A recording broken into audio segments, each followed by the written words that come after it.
This is a special Encore presentation of One-on-One with Jane Mitchell to celebrate Trevor Hoffman's induction into the National Baseball Hall of Fame. Rewind now to 1998. In some respects with Trevor Hoffman, what you see is what you get. But it's what he usually doesn't let you see that helps explain his closer mentality, his makeup, his magnetism as he's making his mark in the game. Trevor Hoffman could have inspired the saying, "Never let them see you sweat."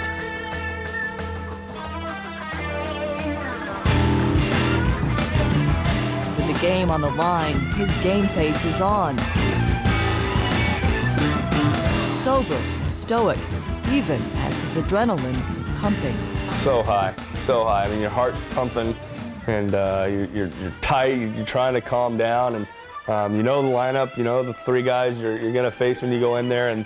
But once I get out to the main mound out there, it's like it's calm. You know, this is where I wanted to be for the last 3 hours. This is where he's wanted to be his whole life. Trevor William Hoffman was born October 13th, 1967, raised in Anaheim, California. I think I was a pretty happy kid, to be honest with you. I two loving parents that allowed me to just be myself and not have a lot of pressures on me.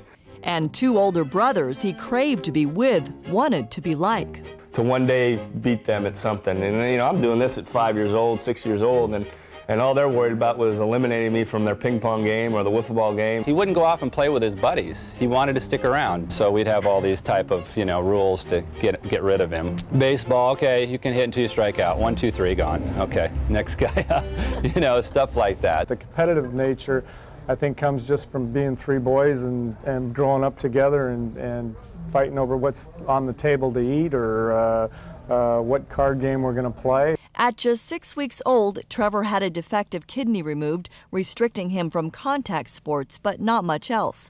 His brother Greg, 13 years older, pursued high school basketball coaching and teaching special education. Glenn, 10 years older than Trevor, became a Major League Baseball player. While sports dominated their household, his parents' story inspired his appreciation for the arts. In 1950, Trevor's mother, Mickey, was a blossoming British ballerina. His father, Ed, an American and war veteran, was the tenor in the traveling quartet, the Royal Guards.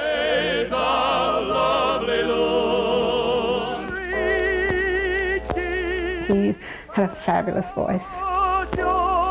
They met in England, shared a stage for a command performance for the King and Queen. Romance bridged a 20-year age difference.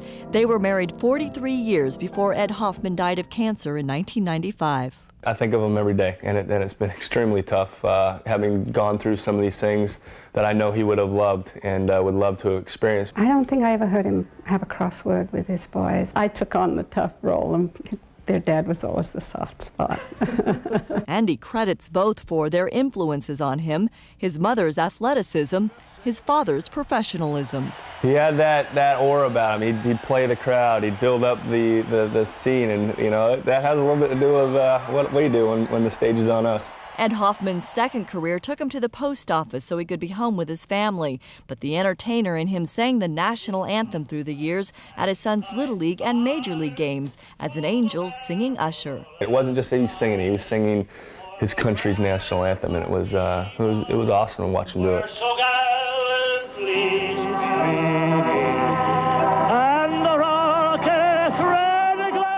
I always got nervous, though. I always got nervous he was going to forget the words, and he never did. He always aced it. Hoffman family vacations followed Glenn's baseball career, so Trevor experienced Major League batting practice with the Red Sox at 13 years old.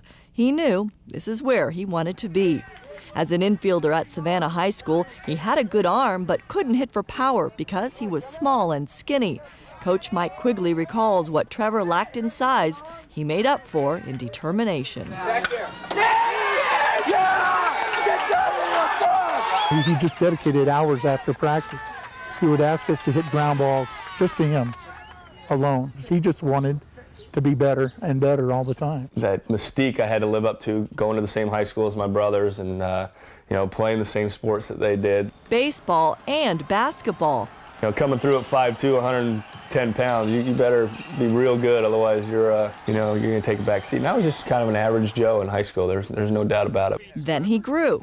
Well, I sprouted up another 4 or 5 inches and put on 50 pounds and actually was able to compete at a level where I needed to start proving myself. Starting at the nearby Cypress Junior College with Coach Scott Pickler. So he wasn't highly recruited. You know, he was more of a basketball player. People weren't sure.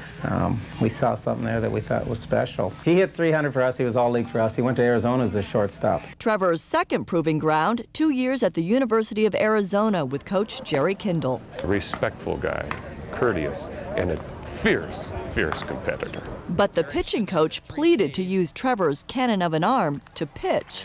We need him as our shortstop. We don't have anybody that can step in and play as well as Trevor at shortstop. And so I resisted that reluctantly.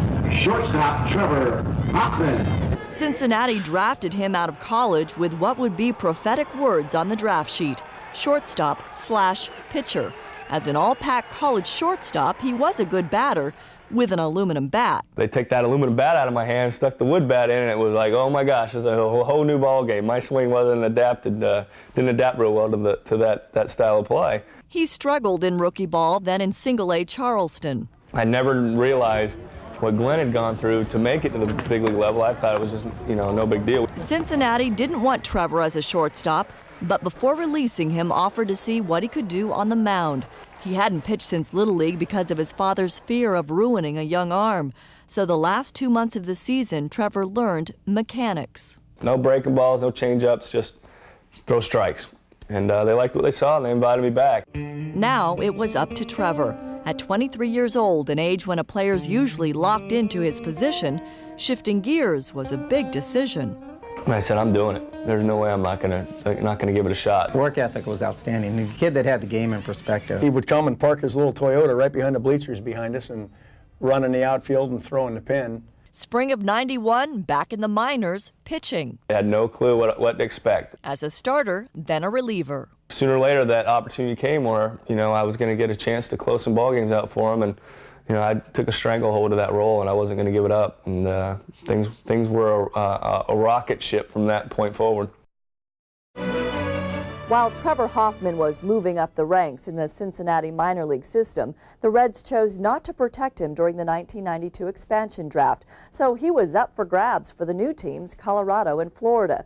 Trevor Hoffman picks up the story of how he got his major league news with his father at a neighborhood pizza parlor listening to the draft announcements on TV. The fourth pick for the Florida Marlins is Trevor Hoffman from the Cincinnati Reds. And we look at each other and we go, oh my God, we're hugging and making a ruckus. There's really nobody in there at that 12 o'clock in the afternoon, and it was just like, what a special moment to experience that with your father. 1993, Trevor Hoffman had made it to the big leagues. Got him!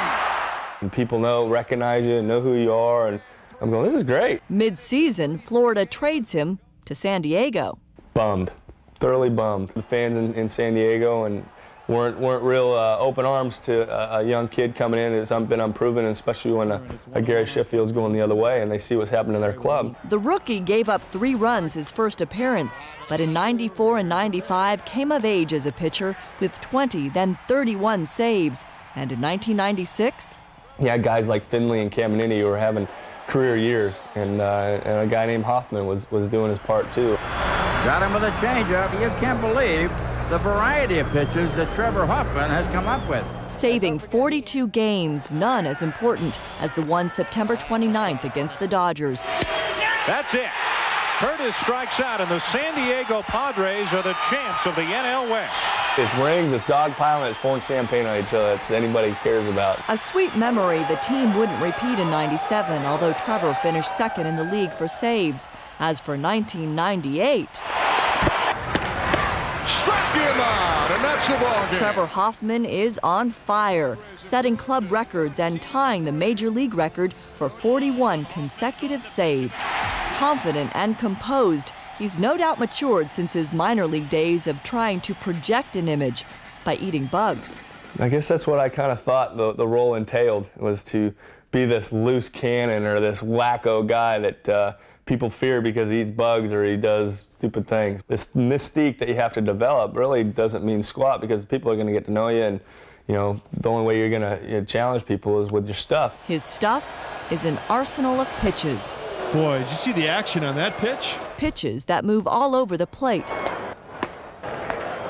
evolving from a tweaked shoulder in '94. My velocity was down. I wasn't the same power pitcher I was when I first came up or first even started throwing. He learned location is a better defense than just speed. Breaking ball for a strike. How about that? And he's mastered the elusive changeup.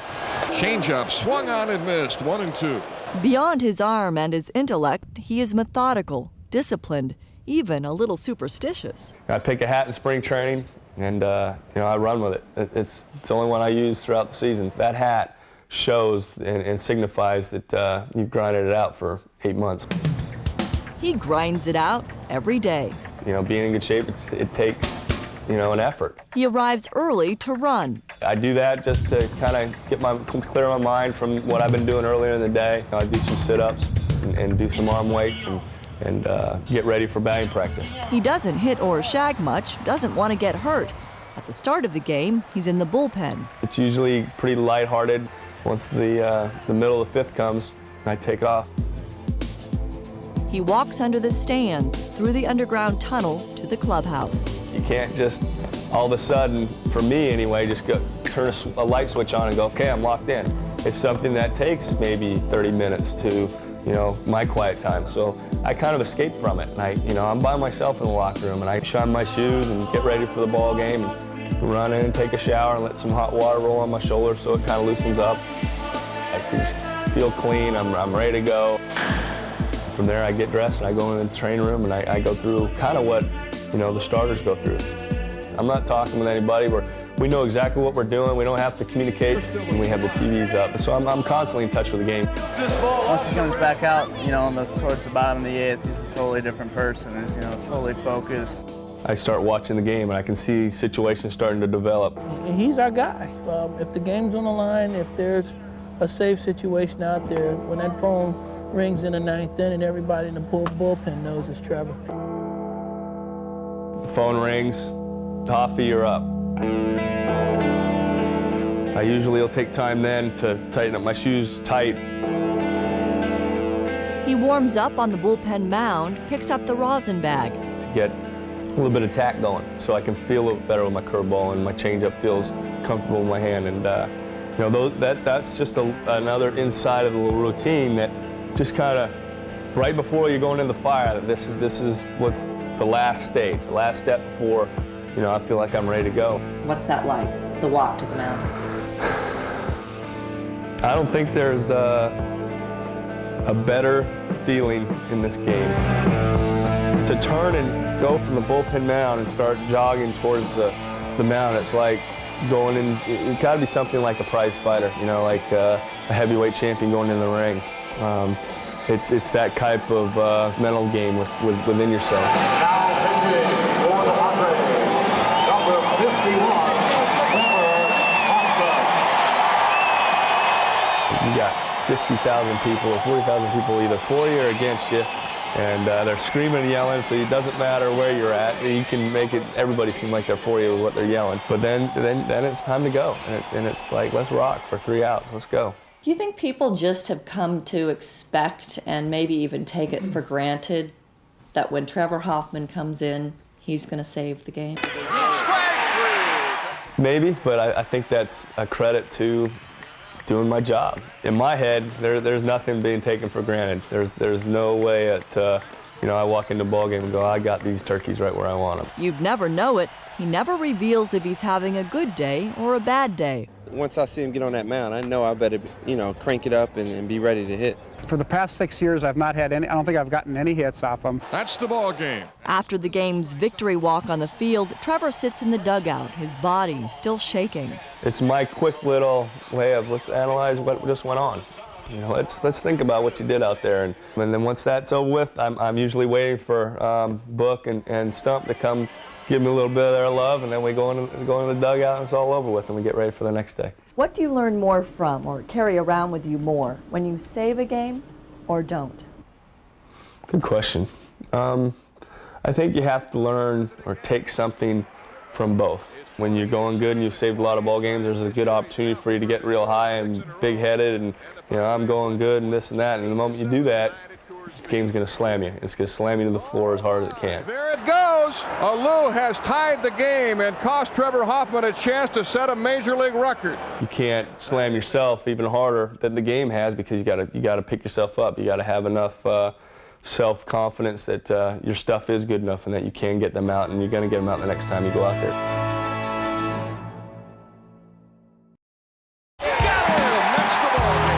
He's the save man. He is the save man.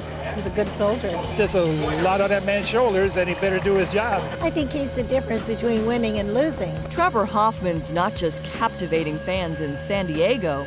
Trevor Hoffman has been outstanding this year. And he has the real good fastball and the exceptional changeup. These figures presented by Trevor Hoffman are awesome.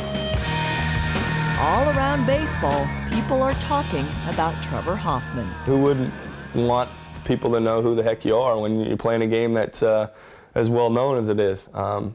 But there's a certain level where you kind of want to be the unknown. You want to be the underdog. Unless it's at his first appearance in an all-star game. What an experience that was. 40 million people in there. The reality of where you were at really finally hit. While others at least cracked a smile. My big brother goes, you smile a little bit, dude. Trevor Hoffman. I have this long hair, and it probably would have taken the hat on, and the hair would have flopped over.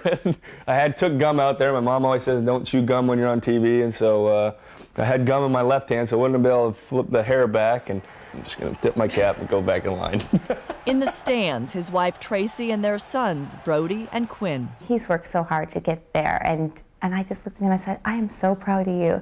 This baseball success didn't occur to Tracy Hoffman 6 years ago. Trevor was in AAA and approached her while out one night in Buffalo, New York. And she said, well, I don't give up my number, but you know, you can reach me at work, and this is where I work. He forgot her real estate office's name, but recalling she was a Buffalo Bills cheerleader, his agent tracked her down. He's interested in buying some property in the Buffalo, New York area, and you know, we'd like to get the number of where she works. I'm thinking, all right, great, I'm gonna have a sale. It took me 4 days to find her, but fortunately we had 4 days up in Buffalo, and you know, it was well worth the effort. And he was just so funny on the phone. I mean, he was just a jokester, and he made me smile. Tracy didn't know much about baseball then. She thought the instructional league was for struggling rather than special players with potential. So when my parents asked me, you know, what does he do? Well, he used to play baseball, but I guess he was really bad, so now he's done with his career. So I had no idea that he was going to do as well as he did. But it's nice, though. I mean, I didn't see dollar signs when I met him, that's for sure. He proposed at the Super Bowl, and they married in 1993. You know, she's fantastic. She's a beautiful woman. She's really the heart and soul and the glue to the whole thing, and people don't realize it. I know baseball's going to end. I know it's not going to be there forever. So, and let's focus on his career and what he's doing right now, and let's achieve his goals. Give Mama love and love. That a boy. And I have so much enjoyment out of my children that I don't think any career could ever come close to that, fulfilling that. I like when I see my kids get up in the morning and they got a big smile on their face. Yeah, he's a good dad. He's a kid himself, so he's right there with them playing. Trevor rarely misses an opportunity for a good laugh. Or I could go like this, be like a psychiatrist. Yeah, I'm really scared of my job. And oh, I wish I were an Oscar wiener. That's what I truly like to be. And while he didn't get his father's singing voice, his talents are clear. He's a 3-time Padre Pitcher of the Year, the 96 Sporting News National League Fireman of the Year, and in 97 became the Padres' all-time save leader. 98 brings new dimensions. Locally, he's celebrated as one of the Padres' marquee players. Okay, right here, Trev. Cheese. Rotate cheese. Are you doing cheese? Can that have a kiss? No. Nationally, he's drawn attention by tying the Major League record for consecutive saves and by facing his rival team, the Dodgers, when his brother Glenn made his debut as a Major League manager. Remember that day when both you guys were at the stadium together and we could sit back and have a cigar and think about it and talk about it? I'm enjoying it. And I know his dad is. Regardless if he's up in a better place, he's there with us. He's at every step of the way. All right, nice to see you. Trevor Hoffman's compassionate and empathetic sides are clear as he's embraced the National Kidney Foundation and organ donation as his cause. You the man, you the man. He greets young patients and donates $200 for each save, $25,000 so far for research, education, and to help organ recipients like Justin Lamantia. He always makes it so you always have a lot of hope. Thank you for being here for me and being my friend. A happy and confident Trevor Hoffman knows what bothers him. When things don't go right, confusion adds to more confusion, and I get a little stressed out about that stuff. There's no doubt about it, and I have a hard time dealing with it. One place he seeks relief. This is so beautiful. Is the ocean. The sun's just starting to go down and it's lighting up the sky. There's nothing like that puts me in a good mood. There's nothing better. There's nothing better than watching Mother Nature show her glory. See the lone sail ship in the middle of the sun down there, you see that? After his playing days, with no concern for an arm injury, he'll try surfing, maybe even auto racing. He has a sense of adventure and a sense of security in San Diego, signed through 1999, and now settling into a new home with a pool table and wall art by Brody. It's not just about money and cars and stuff. It's about having good health and having two beautiful baby boys. These are the days. I would have to say I have a strong faith in God. I have achieved everything I have achieved, and Trevor for the same reason, because of him. Trevor Hoffman's coat of armor, code of ethics, and competitive nature are rooted in his upbringing and have matured with marriage, fatherhood, and his career. While a World Series ring would be the pinnacle, when it's all said and done, to look back upon a career and say, we were pretty good. I was pretty good, and I helped a club be good for a long time. I mean, he's flat out the best in the game. I haven't seen anybody like him. Those games, if they get away, man, that changes the psyche of the club. So to have the consistency and of Trevor is huge for this team. He's always motivating, always talking about, trying to drag that extra little bit out of players. He's always willing to help, always willing to offer a little bit. I enjoy doing what I do. I enjoy being the closer for the San Diego Padres. I know that, and the other stuff is gravy. As far as the fame and things like that, it strokes your ego again. But again, you got to be well grounded. You got to understand where you came from. He understands and remembers being that little boy who worked to excel in sports like his two big brothers. He just reinvents himself, and he's just one of those guys that's not only a survivor, but he goes that above and beyond. Trevor Hoffman understands what it takes to achieve. So if the eyes are the window to the soul, what does he hope others will see when they look into his eyes? That a guy's that's going to give 100%, that when he's been given a task to do, that he's going to do it wholeheartedly, and you're not going to have to worry about if he really was doing his best. While Trevor Hoffman is brilliant at slamming the door on the opposition and saving games, he can also open our eyes to what energy, effort, and enthusiasm for one's profession and for life can bring. Not bad for that skinny little kid who was always the underdog. Not bad for a guy who's always known where he wanted to be.